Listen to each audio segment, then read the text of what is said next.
Assalamualaikum warahmatullahi wabarakatuh. Perkenalkan, nama saya Fajar dengan NIM 186015. Sini akan menjelaskan materi saya materi nilai TI, yaitu ada penjadwalan. Oke, langsung saja. Rekan yang sudah diperhitungkan dalam bab 13 adalah biaya orang per hari. Usaha akan diperlukan untuk membuat proyek. Langkah-langkah sebenarnya dalam perencanaan sebuah proyek adalah: 1. Perencana seseorang atau kelompok diberi tanggung jawab untuk setiap kegiatan pada tingkat rendah.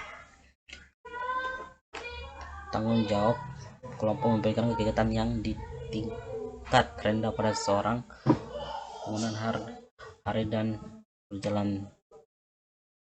Tanggung jawab kelompok juga menunjukkan kegiatan sebelumnya diperlukan untuk setiap tugas yang menyarankan sumber diperlukan untuk tugas tersebut. Perencana mengembangkan aktivitas jaringan kerja biasanya dalam bentuk diagram PERT. PM mengoptimalkan jaringan kerja dengan menjadikan sumber untuk setiap kegiatan. PM menghasilkan jadwal kegiatan. Diagram PERT pada awalnya PERT yang sederhana digunakan untuk menjelaskan kegiatan yang berurutan dengan menggunakan serangkaian anak panah. PERT juga menunjukkan kegiatan yang berjalan secara serentak serta kegiatan A, B, C, D, G disebut jalur path. Jika ada jalur yang berjalan secara paralel seperti BC, jalur B, D, E, F, maka kegiatan B dan C dapat dikerjakan secara serentak pada kegiatan D, E, F. Jalur kritis, suatu pembuktian yang luas dari diagram PERT di atas dapat dicapai dengan mencantumkan namanya tugas-tugas masing PERT. Jika terpanjang jaringan kerja dihitung dengan menambahkan namanya waktu sepanjang jalur. Flow dan slack. Setiap periode waktu memiliki kegiatan mulai tetapi tidak mengurangi CP dan tanggal pengiriman. Float bebas dan float total. Free float adalah waktu float di mana kegiatan sebelumnya tidak terpengaruh lainnya. Project float adalah hal yang memiliki manajemen proyek untuk digunakan sebagai kebijaksanaannya. Kegiatan dummy. Sejauh ini diagram digambarkan sebagai kegiatan yang for anak panah. Menarikan mundur utama bentuk PERT akan dibutuhkan untuk kegiatan dummy. Akan lebih mempunyai titik awal seorang unik untuk masing-masing kegiatan. Kegiatan antara titik 3 dan 4 adalah dummy. Kegiatan pada titik jaringan kerja diutamakan. Aktivitas pada titik atau jaringan kerja yang diutamakan adalah bentuk lain dari diagram PERT. Ini proyeksi yang sama dengan gambar digambar seperti kegiatan pada titik PERT. Titik-titik diberi nama dengan nama tugas dan bebas menentukan banyak kelompoknya tugas. Dibahas penempatan sumber. Jika Anda mengerjakan rencana secara manual, diagram PERT merupakan diagram yang paling baik digunakan untuk mengembangkan lokasi sumber. Diagram untuk sebuah proyek software. Penempatan sumber daya manusia jaringan pada mempunyai 10 kegiatan yang dikerjakan serentak pada satu waktu, yang mungkin menjadi pilihan Anda mempunyai 10 promo yang handal. Penempatan sumber daya manusia sangat subjektif dan tergantung pada kemampuan mereka. Tapi ada beberapa hal yang harus dipertimbangkan. 1. Penentuan tugas kepada seseorang disesuaikan dengan tingkat kemampuan individualnya. Jangan memberikan tugas yang mudah kepada para ahli. Jangan memberikan tugas yang rumit kepada para pemula. Berikan tugas yang hampir sama dengan orang yang sama. Hal ini akan mengurangi waktu untuk mempelajarinya. Berikan tugas penting pada orang yang Anda percaya, yang disebut orang kepercayaan. Bukan hanya orang yang bisa menjalankan suatu tugas dalam waktu 3 hari, namun pada kenyataan penyelesaian membutuhkan waktu sekitar 5-10 hari.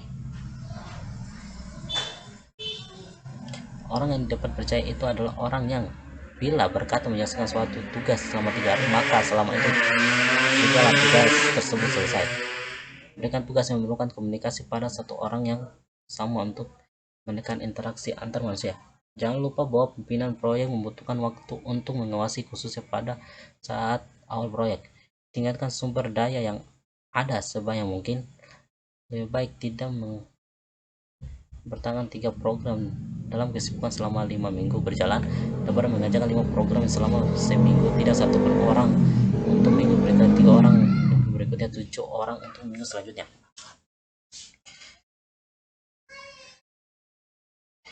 Putusan penempatan staf dapat ditempatkan berdasarkan berikut. P1 mempunyai kemampuan menangani proyek, tetapi P2 dan P3 hanya dapat menangani proyek dalam waktu yang lebih pendek.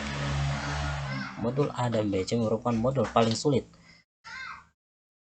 namun mempunyai kesamaan, sehingga pimpinan proyek dapat membantu PL untuk membantu semua kode, dan adanya PL dan CP akan mengurangi stres PM. P1 merupakan seorang senior yang mampu bekerja sendiri dengan serius. P3 adalah pemula yang diserahi menangani dokumentasi. Catatan bahwa setiap orang bekerja pada jangka waktu berdekatan, mulai lamanya tugas dengan menambah tenaga kerja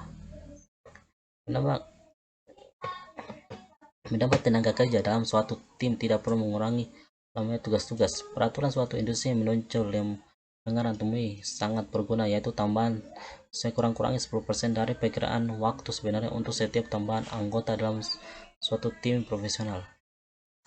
Hal ini menunjukkan bahwa jika satu yang membutuhkan 10 hari untuk mengerjakan tugas dan 2 orang dibutuhkan waktu 11 hari, atau paling baik 5/12 dalam waktu 24 jam.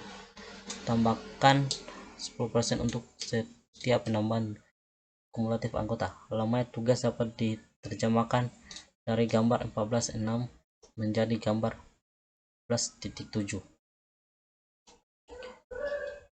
Dengan memasukkan peraturan di atas ke gambar perhitungan, ditambahkan beberapa keputusan profesional berdasarkan seberapa baik tugas-tugas ini dapat dibagi, seberapa baik komunikasi setiap individu.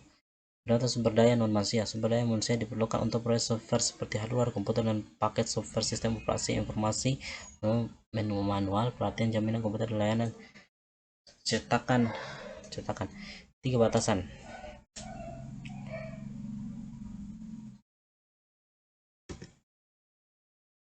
Pertama, kita harus menghitung 3 hal yang setiap tugas.